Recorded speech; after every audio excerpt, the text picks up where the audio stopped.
Hi everyone, as promised, this tutorial is far more Photoshop oriented than the last and is meant to show those of you who are rather unfamiliar with Photoshop some of the super fun things we get to do in here. So my task today is to show you how to bring in images and sketches into Photoshop and perform some basic editing, how to add textures and found objects, and how to composite images in Photoshop and blend them, etc. In the next half an hour or so, hopefully less, I'm going to show you how to go from this, which you'll know how to do if you watched the previous tutorial, to this. Rest assured, Photoshop becomes intuitive rather quickly.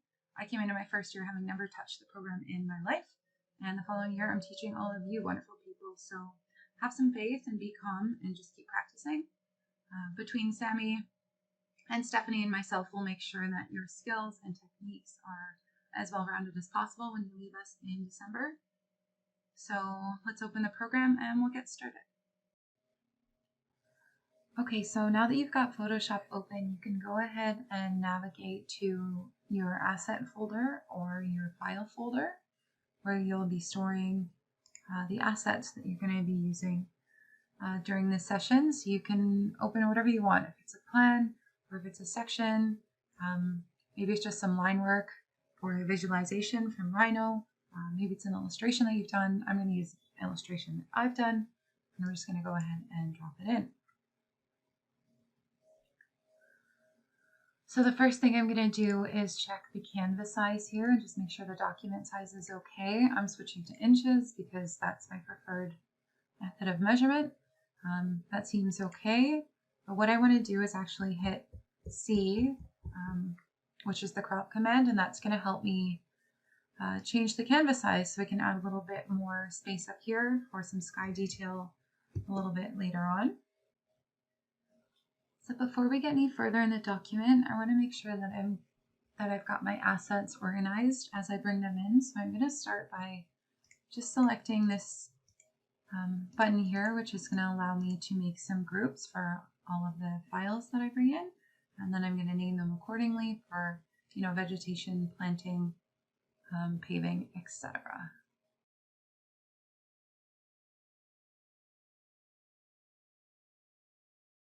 You truly never know when you're going to have to share your document with someone or collaborate with a colleague on a document. So it's just good to start with good organization from the get-go before you get into any bad habits.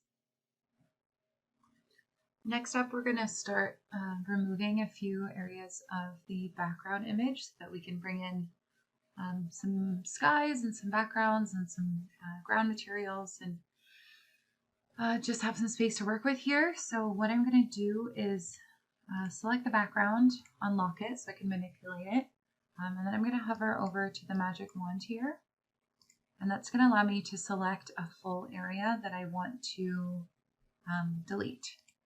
So in this case, I'm going to select the sky. I'm going to make sure that the layer is still selected, and then I'm going to hit Layer Mask.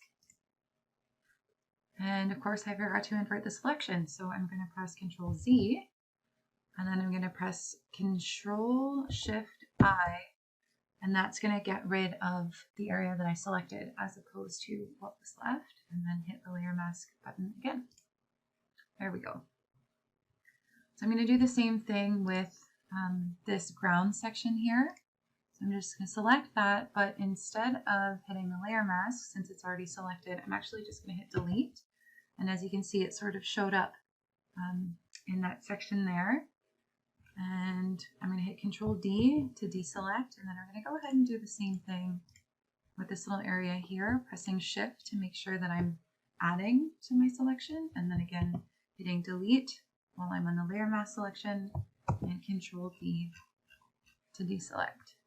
So now when I start bringing in my background layers and my sky and so on, I'm going to be able to see them and manipulate them a little easier. All right, now we're ready to bring in some background layers. So I'm going to navigate to my file folder here.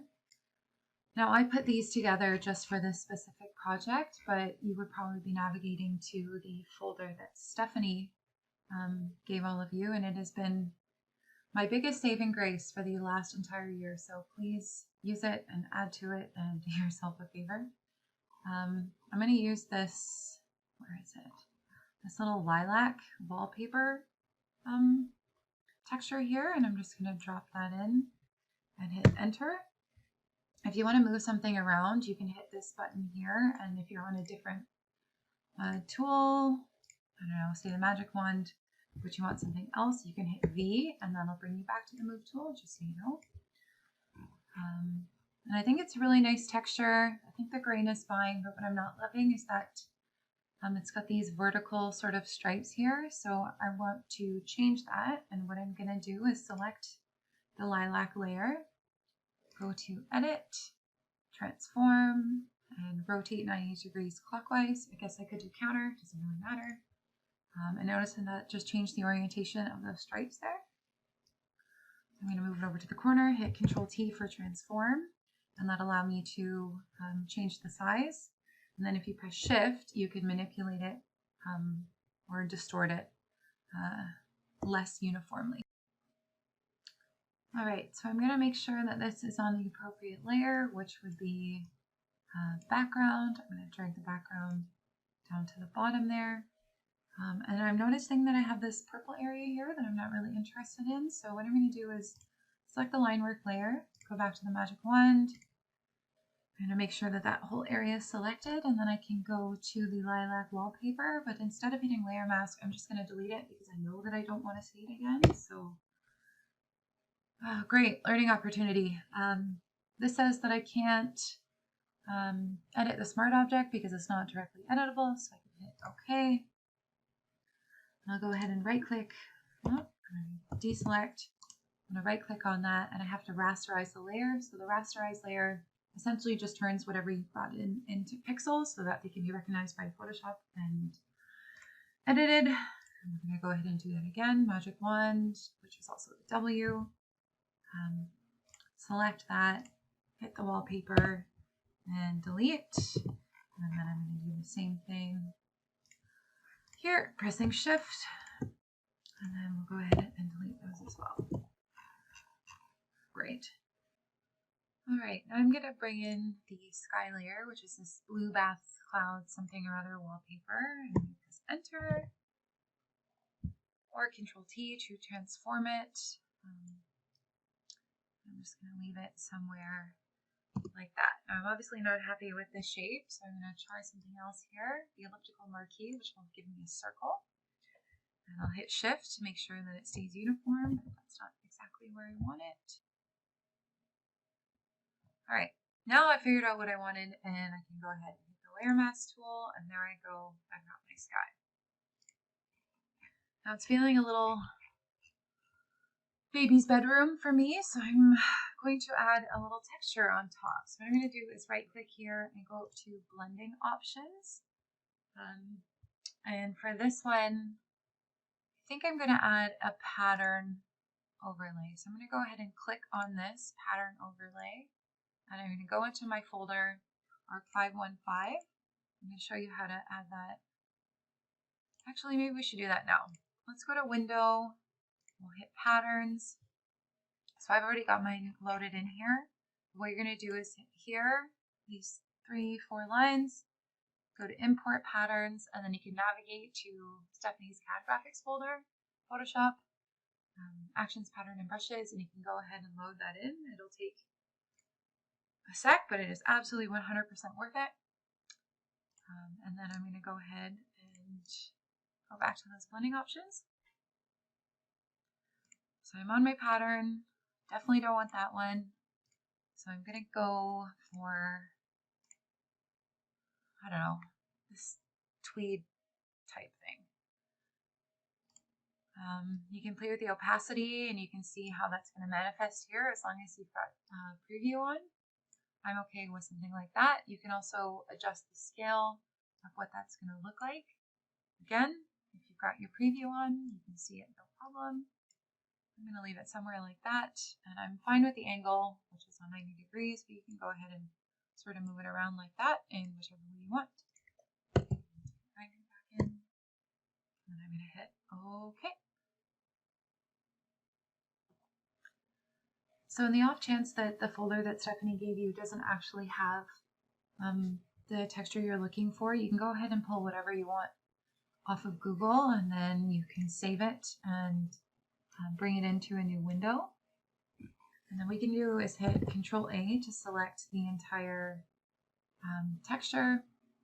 If you want a smaller bit, you can just use the rectangular marquee tool and make a smaller selection. And then you go to Edit, Define Pattern, and then you can call it, green suede. Oops.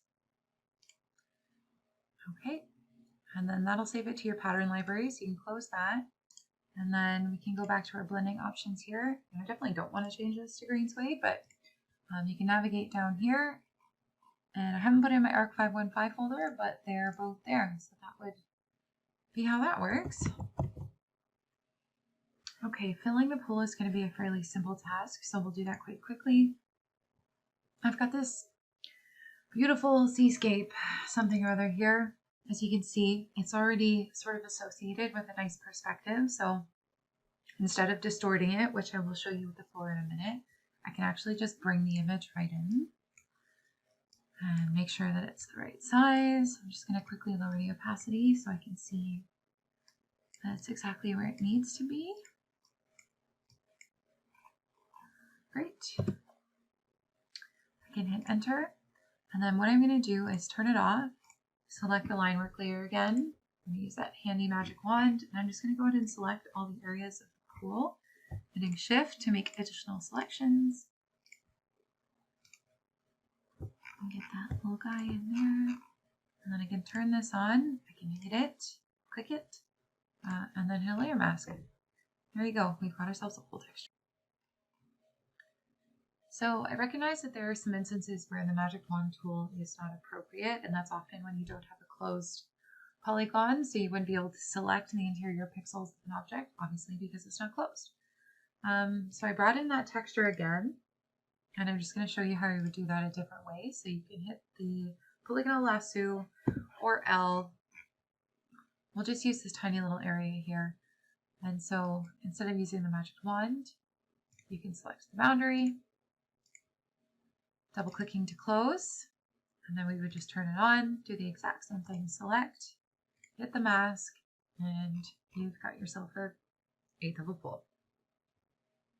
Okay, so next up we're going to work on the flooring, and as you can see here, I've got a couple different selections because I'm not sure how the perspectives are going to work out. Flooring can be quite tricky sometimes, but I'm going to start with this orange one. I like it the most. It's also sort of a contrast color for the blues and the purple, so that'll be nice. And I'm just going to drag it in here and scale it up. Hit enter, and then I'm going to go to edit, transform. This time we're going to hit distort, and that's going to allow me to play with the perspective a little bit.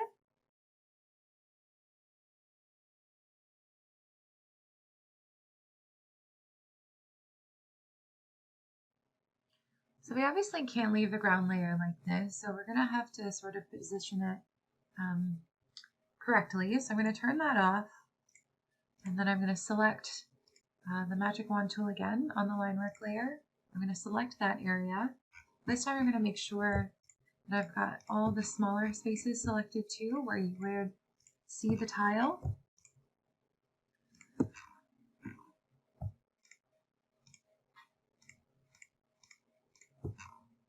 There we go.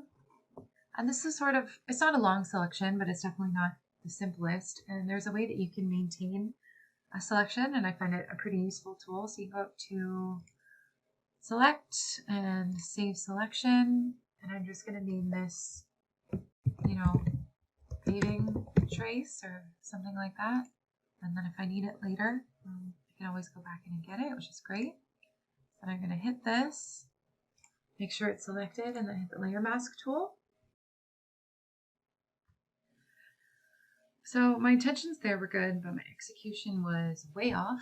Not because of the watermarks, we can get rid of those later, but because my perspective, my vanishing point lines are totally off here. So if I hit the pencil, you can see that the pool is telling me that the vanishing line is here, but the tiles are telling me that the vanishing line is there. So I'm going to have to go and try this step over again.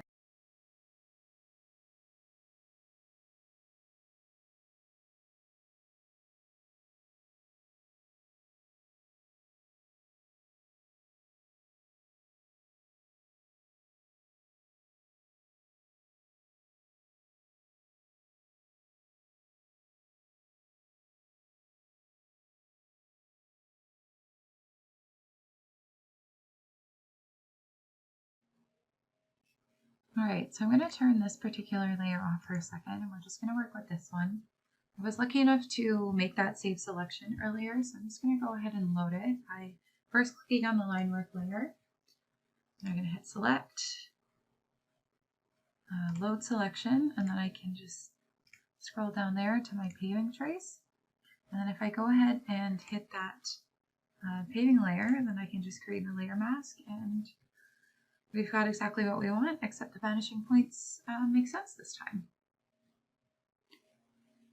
So I thought it might be nice to actually put a different texture in the front here, maybe like a concrete or a paint splatter effect or something. So I'm actually going to take this layer here, make sure I'm on the V or the selection tool again. I'm actually just going to drag it into the background layer, and then it's exactly where it needs to be. And I'm going to navigate to my CAD graphics folder that was bestowed to me by Stephanie last year, although mine has changed a little bit since. And I'm going to navigate to my concretes, see what I've got here, and see if there's anything I can bring in. I think this one will work quite nicely.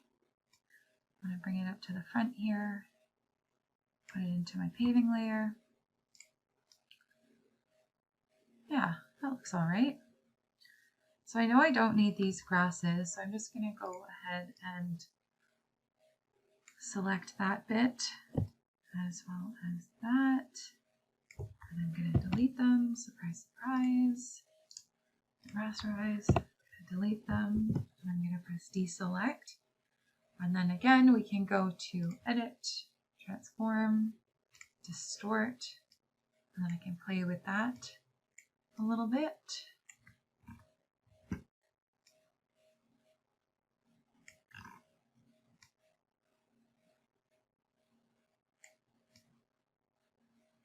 Again, we are making sure that we're staying aligned with those vanishing points. I don't want to do all this work for nothing.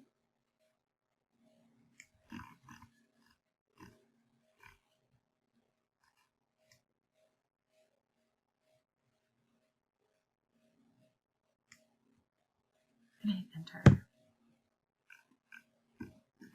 So that looks pretty good. You can hit the space bar for the pan tool, and we'll just take a look at that. I'm pretty happy with it. We'll make some quick adjustments over here in a second, but I think for now what I want to do is actually add a pattern.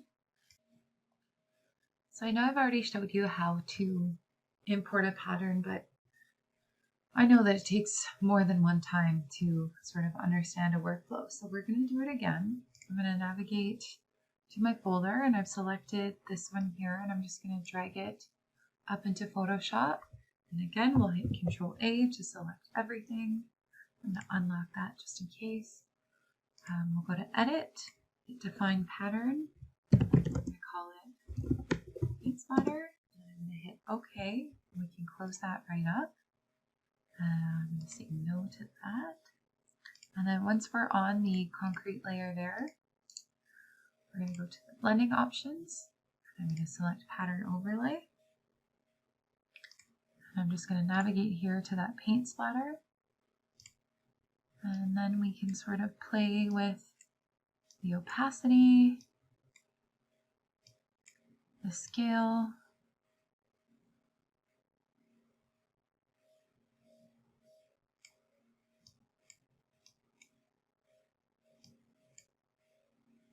and the angle.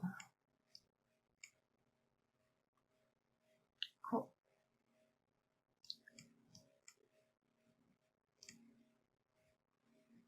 Now there's also a color overlay in those effects there that I'm just going to show you for fun. So let's see, we'll maybe go with the lilac layer. So go to our blending options, and instead of hitting pattern overlay, we'll hit color overlay.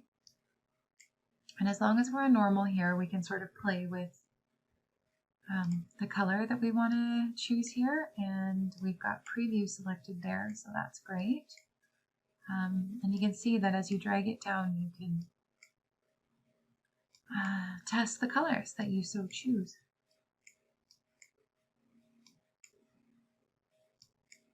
Sharp. Okay, and again, you can play with your opacities. That seems fine to me.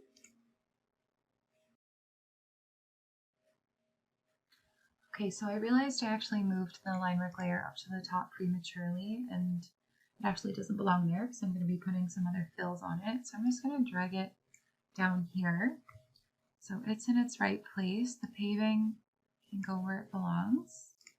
And then we'll bring the opacity on that back up, and then we'll turn our full layer on. There we go. Okay, so next we're going to work on getting rid of these watermarks because they are hideous, and then we'll finish up with the facade and the planting so we can get this bad boy finished. Space bar to pan. So the way you get rid of something like that, my favorite tool for this is the clone stamp tool, or S. Okay, so we're going to make sure that our layer is selected. We're going to make sure that's rasterized, great. I think it also needs to be converted to a smart object to be edited, but I don't actually know what the definition of a smart object is, so maybe Stephanie can help me on that later. Okay, clone stamp tool. So we've got this like stop sign, no-go sign here, basically telling us that we can't do anything. So the reason for that is to use the clone stamp, you have to have a sample selected to replicate. So I'm going to hit Alt. That's how you get your sample. Notice how it turns to a bit of an eyedropper. So I'm going to hit Alt. I'm going to select my orange, and then I'm going to go. Let's rasterize. I already did that. Anyways, so we can go ahead and do a little bit of that. And you can just keep hitting Alt anytime you change places to just make sure that you're staying true to the color in the area that you're trying to edit. When something like that happens, just go back and hit Alt to the color that you're looking to replace it with. And then again, you can hit Alt, I'll grab the white, just brush over that, like so.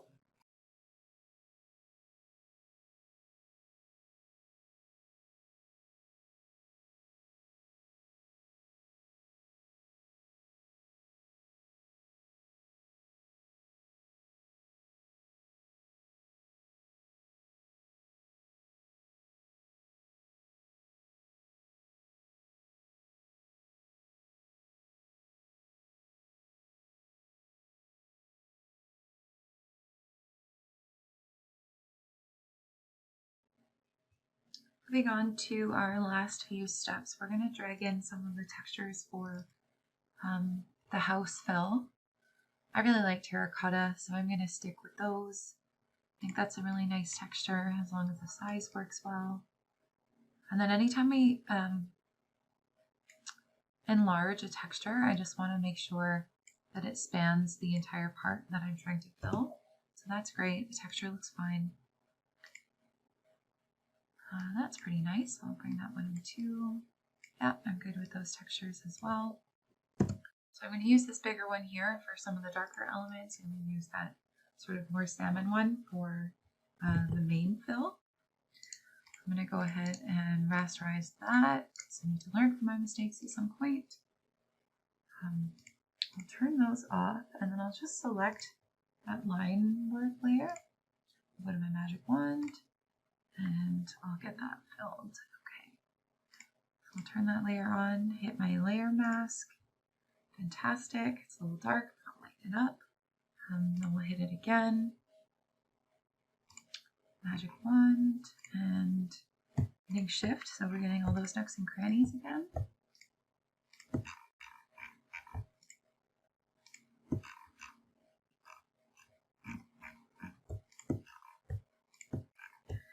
There's no real rhyme or reason to how I'm doing this or why. If I'm completely honest, I'm just sort of seeing what might look nice.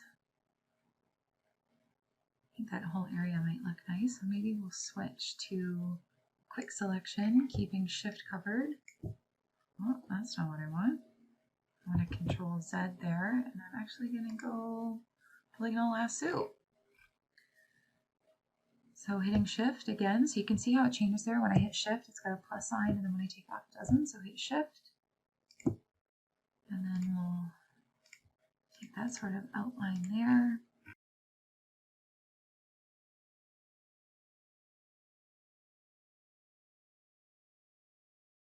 That'll do for now. I'll turn that layer on, make sure it's selected, and again, I'll hit the layer mask.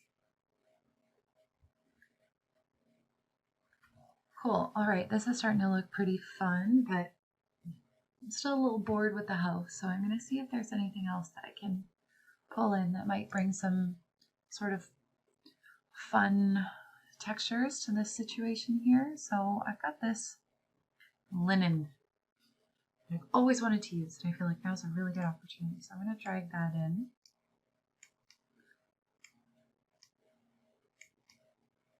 Place it somewhere like there. Maybe I'll try, I don't know, they all look the same. That's fine. Press enter, turn it off, and this time I'm going to go ahead and try to select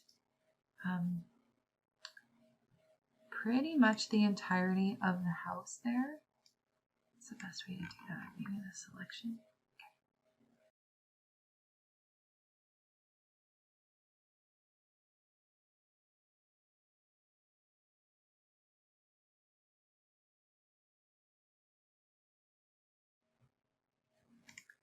Okay, so with that house selected, we're going to go ahead and turn on the linen layer, and we're going to give that a layer mask.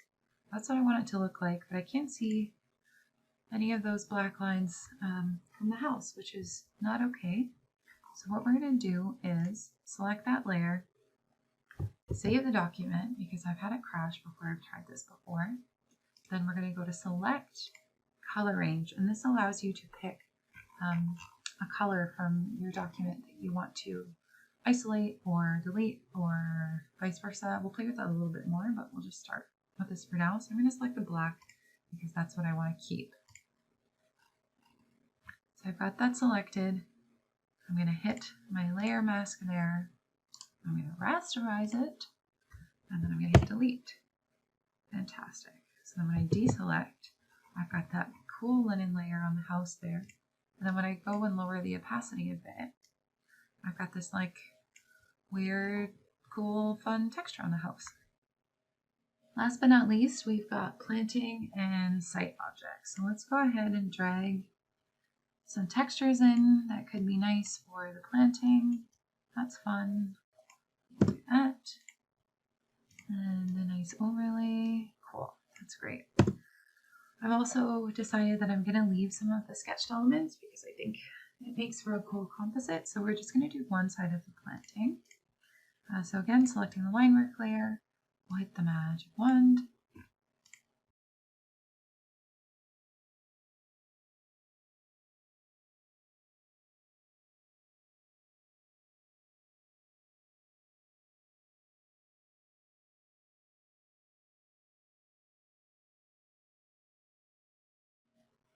All right, I'm just going to lower the opacity on this guy a little bit. Maybe on this one too. And I'd actually really like to just bring a little bit of depth into the bush. So the way that we're actually going to do that is through our brushes. So I've already got these loaded in. It's the same way that you would load in the patterns, for example. So these are from Stephanie. So you would just go up here, go to import brushes. You would navigate to your file again, CAD Graphics, Photoshop's brushes and patterns, and then you would load it. For this instance, we'll be using the grasses and plants, but you could probably use a blob or, whatever. So do that. And this is the texture that I want to edit, this top green one here. And I don't know why I can't actually see them. That one would be fine.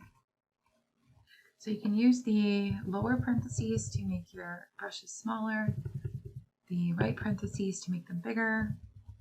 I'm going to go for something around there, and I'm actually going to lower the opacity a fair bit. Okay, that'll work just fine. And now I can just like brush out some texture in here. I'm just going to lower it a bit more. And that way when you zoom out, there's sort of just a little bit more depth to the bush.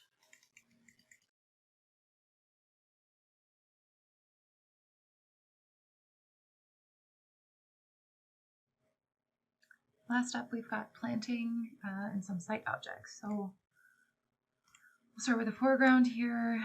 I want to bring a cactus in. So you've got this image, you got it from the internet. It's, you know, got a pretty good resolution, but it's got this background on it. So there's a couple options.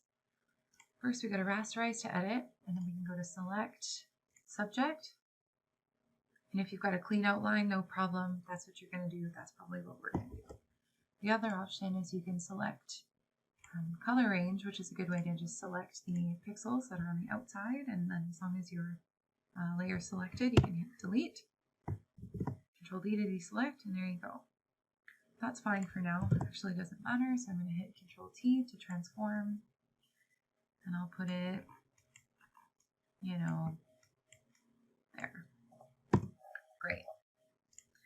Now, what if we have something? We've got this palm here.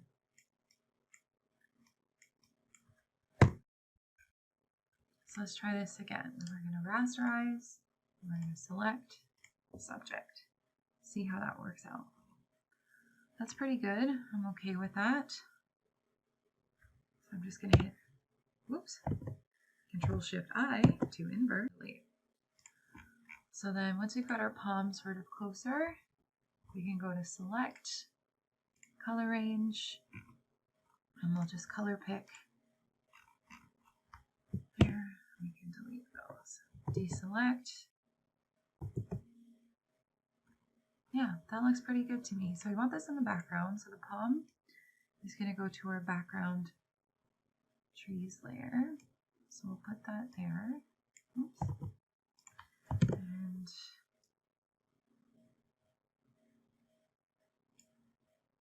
And make it a bit smaller.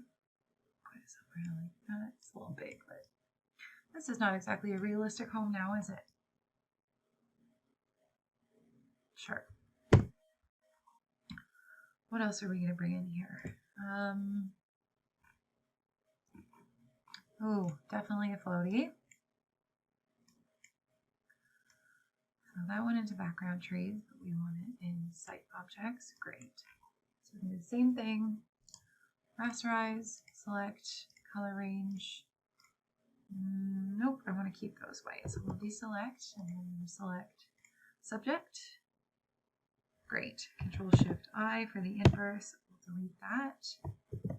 And then maybe with the magic wand or the selection tool, we can just go in there, delete that, go in here, delete that. Great. We hit Control T to transform, and we'll just, put it in there somewhere. So in this tutorial, we're not really going to get into shadows and reflections all that much. We can do that on a later date, but for this one, just because it's fairly simple, I'll show you how I would do a quick reflection, which would be Control J to duplicate that layer. I'm going to put it underneath, and then what I'm going to do is edit, transform, and flip vertical. So that I can move that down like that. I'll lower the opacity a fair amount. And then I can edit, transform, maybe just do a little bit of distortion to make it sort of look a little less funky. Sure. And then when you zoom out with a little bit lower of an opacity, you've sort of got yourself a bit of a reflection in the pool there. Now we've got ourselves some birdies that I think are on your design media board. I think that's where I got these anyway, so we can pop those up there. And I'm actually going to put that over there maybe. And I've got one more detail that I want to put up there, which is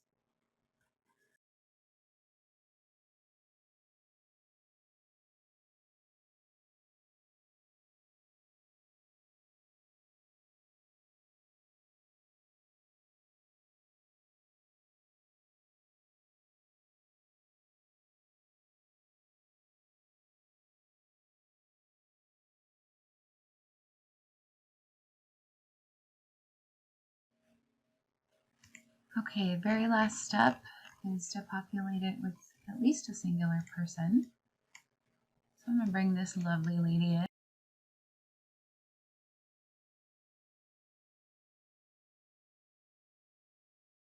We're going to go to quick selection tool and see if we can sort of start grabbing some pieces.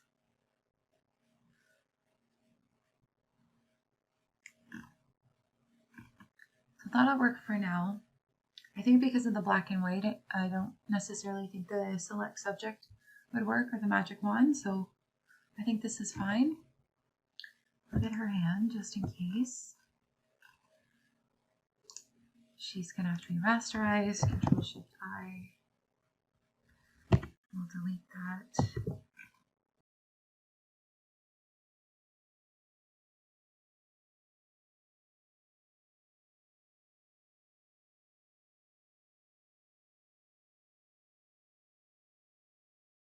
And now we've got ourselves a fairly complete visualization and a great set of Photoshop tools in a little over half an hour. And this will be a great skill set that you can apply to future plans and collages and sections. And of course, always remember to reach out if you have any specific questions.